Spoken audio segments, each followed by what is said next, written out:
Bismillahirrahmanirrahim. Assalamualaikum warahmatullahi wabarakatuh. Alhamdulillahirabbil alamin. Arsala rasulahu bil huda wa dinil haq liyuzhirahu ala dini kullih wa kafa billahi syahida.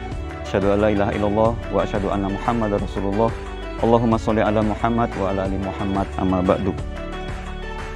Bapak Ibu, orang tua dan wali murid SDIT Baitul Muslim serta anak-anakku sholih-sholihah, serta para pemuda dan remaja yang sholih-sholihah yang sedang menyaksikan tayangan ini. Pertama-tama marilah kita bersyukur kepada Allah karena hari ini kita diberikan kenikmatan yang banyak oleh Allah Subhanahu wa taala. Diberikan kesehatan, diberikan kekuatan iman sehingga kita masih dapat melaksanakan ibadah sebagai seorang muslim. Mudah-mudahan Allah Subhanahu wa taala menjaga iman kita selalu dalam hati kita. Amin ya rabbal alamin. Shalawat dan salam senantiasa terlimpah kepada Nabi Muhammad sallallahu alaihi wasallam beserta para keluarga, sahabat dan para pengikutnya hingga yaumul akhir nanti. Amin ya rabbal alamin. Bapak, Ibu dan anak-anakku sholih-sholihah serta para remaja Islam yang sedang menyaksikan hari ini, melanjutkan episode yang kemarin tentang bagaimana kita meneladani pemuda Ashabul Kahfi yang ketika 7 pemuda yang berada dalam keimanan prima kepada Allah Subhanahu wa taala mendapatkan kisah heroik yang kita kenal dengan kisah Ashabul Kahfi. Bagaimana mereka bisa seperti itu? Bagaimana keimanan mereka bisa tinggi kepada Allah Subhanahu wa taala? Maka dari itu kita di sini hari ini ingin belajar terkait dengan keimanan kepada Allah Subhanahu wa taala. Bagaimana cara meningkatkan keimanan kepada Allah Subhanahu wa taala? Yang pertama, kemarin kita diharapkan untuk bersama untuk memahami Islam ini. Bapak Ibu rahimakumullah dan serta anak-anakku yang dirahmati Allah Subhanahu wa taala serta para remaja sholih-sholihah yang sedang menyaksikan. Ketika kita berislam, maka kita akan mengenal 5 rukun Islam. Kenapa kita harus mengenal 5 rukun Islam? Karena hari ini temanya adalah rukun Islam membentuk akhlak mulia. Kenapa rukun Islam bisa membentuk akhlak mulia? Karena jamaah sekalian, Bapak Ibu, anak-anakku dan remaja muslim yang dirahmati Allah Subhanahu wa taala, Allah Subhanahu wa taala telah mengaruniai kita, memberikan kita hidayah ketika kita lahir, kita sudah beragama Islam. Allah sendirilah yang memberikan kita status quo sebagai muslim. Dari mulai lahir kita ke dunia, kita sudah beragama Islam. Nah, ini adalah hadiah dari Allah Subhanahu wa taala, hidayah yang harus kita jaga. Ya, sebagaimana Allah Subhanahu wa taala telah memberikan keimanan kepada kita. Sampai hari ini kita masih berislam, sampai hari ini kita masih beriman kepada Allah Subhanahu wa taala. Itu satu fondasi yang diberikan Allah Subhanahu wa taala hadiah kepada 7 pemuda Ashabul Kahfi yang episode yang lalu sudah kita bahas seperti itu. Bapak Ibu, anak-anakku dan para remaja muslim yang sedang menyaksikan hari ini, memang dalam beragama, ya terutama beragama Islam, banyak perintah-perintah yang Allah berikan kepada kita. Itu sebagai konsekuensi bagi kita sebagai pemeluk agama Islam. Supaya apa? Supaya kita meningkatkan keimanan dan ketakwaan kepada Allah Subhanahu wa taala. Karena apa? Jamaah sekalian, terutama dalam rukun Islam kita mengenal yang pertama bersyahadat. Yang pertama syahadat itulah yang merupakan kunci gerbang. Pintu gerbang kita untuk beragama Islam ini. Jika tidak bersyahadat, ya belum dikategorikan masuk Islam. Banyak para pendahulu kita, anak-anak muda, ya sebetulnya awalun yang dulu ya bersama Rasulullah untuk bersyahadat bersama. Ya. Ketika itu mereka mengucapkan asyhadu alla ilaha illallah wa asyhadu anna Muhammadar Rasulullah. Kemudian apa? Rukun Islam yang kedua, siapa yang masih ingat? Ya, ini pelajaran SD ya, pelajaran SMP juga. Yang kedua adalah sholat. Kenapa sholat? Kita harus melaksanakan sholat karena dalam rukun Islam itu ada 5 rukunnya. Yang kedua adalah sholat. Kenapa kita harus melaksanakan sholat? Karena sholat itu bisa membentuk manusia tercegah dari perbuatan keji dan munkar. Inna sholata tanha anil fahsya'i wal munkar. Itu kata Allah Subhanahu wa taala. Jadi sholat itu bisa mencegah kita dari perbuatan keji dan munkar. Yang kedua, rukun Islam yang selanjutnya yang ketiga yaitu adalah puasa. Kenapa kita harus berpuasa? Karena puasa itu adalah sebuah aktivitas, ya, kewajiban kita sebagai muslim untuk membentuk diri kita itu untuk bertakwa. Ya ayyuhallazina amanu kutiba alaikumusiyam kama kutiba alal ladzina min qablikum la'allakum tattaqun. Ayat ini surat Al-Baqarah ayat 183 Allah menjelaskan tujuan berpuasa ya tidak lain adalah untuk membentuk manusia menjadi seorang yang muttaqin, la'allakum tattaqun, orang yang bertakwa. Itu sholat, syahadat sholat, kemudian yang selanjutnya adalah puasa. Rukun Islam yang keempat yaitu adalah zakat. Kenapa kita dianjurkan sebagai muslim untuk senantiasa berzakat? Ada terkenal zakat fitrah, zakat mal. Kenapa? Karena dalam kegiatan zakat itu ya, kita harus melaksanakan zakat.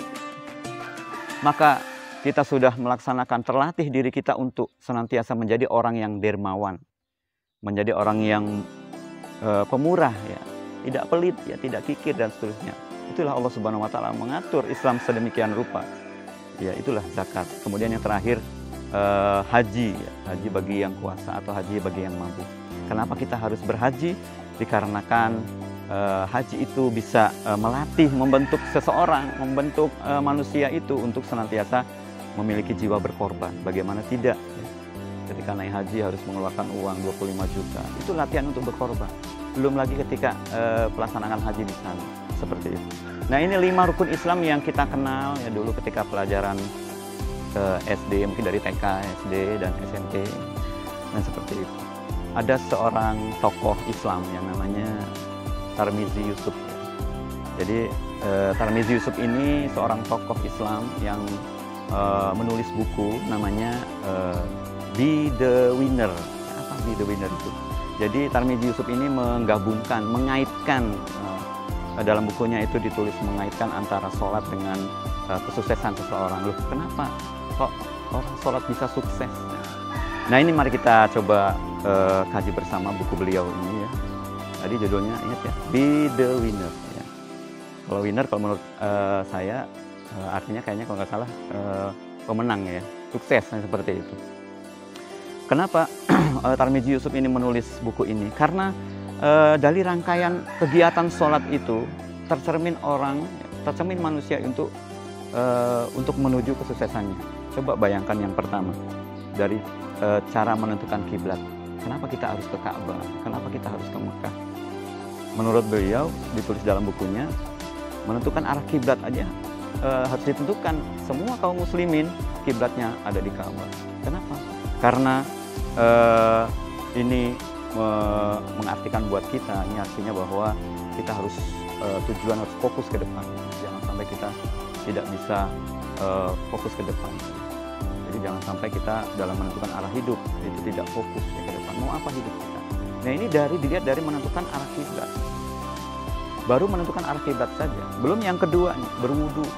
Kenapa kita sebelum sholat itu harus berwudu? Ini baru dari sholat ya. Baru dari sholat. Ya. Kenapa kita harus berwudu sebelum sholat? Karena dalam wudu itu kita dianjurkan untuk melaksanakan wudu ini sebagai persiapan sholat. Jadi segala sesuatu dalam kehidupan manusia ini diharapkan untuk senantiasa memiliki persiapan-persiapan yang matang.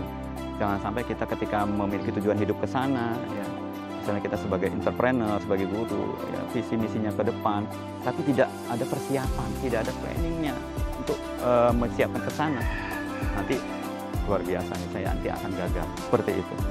Ini baru yang kedua. Yang ketiga, kenapa kita sholat itu harus mencari tempat yang suci?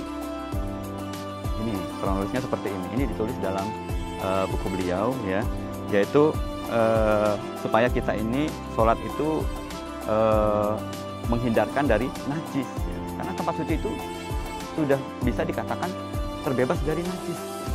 Kenapa? Karena kita harus ketika kehidupan manusia itu harus melihat lingkungan, ya, kondusif atau tidak, ya, lingkungan namanya kita, tempat tinggal kita di lingkungan yang baik atau enggak, bersih atau enggak, atau banyak najisnya dan seterusnya. Nah, ini mengandaikan buat kita, kehidupan kita. Jadi ketika nanti ini yang muda-muda ya, yang belum menikah ya, ketika nanti sudah buat rumah, cari posisi tempat yang memang benar-benar dekat dengan masjid dan seterusnya. Yang selanjutnya adalah berniat ya. Berniat ya. Kenapa kita harus niat sebelum sholat? Karena innamal a'malu binniat. Jadi semua kegiatan kehidupan kita ini tergantung dari niatnya. Kalau niatnya baik, insya Allah mudah-mudahan hasil goalnya itu baik. Ini dari niat. Kemudian yang selanjutnya adalah mengucapkan takbir, membaca Al-Fatihah, kemudian sampai kegiatan di dalam sholat itu tasyahud, kemudian sampai salam, kemudian ditutup dengan doa kita ya, doa setelah sholat. Kenapa? Itulah ketika kita berkomunikasi dengan Allah Subhanahu Wa Taala dalam hidup kita. Apabila kita ingin sukses, kita harus senantiasa selalu berkomunikasi dengan teman-teman kita, berkomunikasi dengan saudara-saudara kita. Jadi jangan sampai kita ini hidup sendiri. Seperti itu. Dan yang terakhir adalah dalam sholat itu harus khusyuk. Kenapa kok dalam sholat itu harus khusyuk? Karena ini mencerminkan kesuksesan seseorang. Ketika kita ingin sukses, maka kita harus fokus, ya. Khusyuk, serius.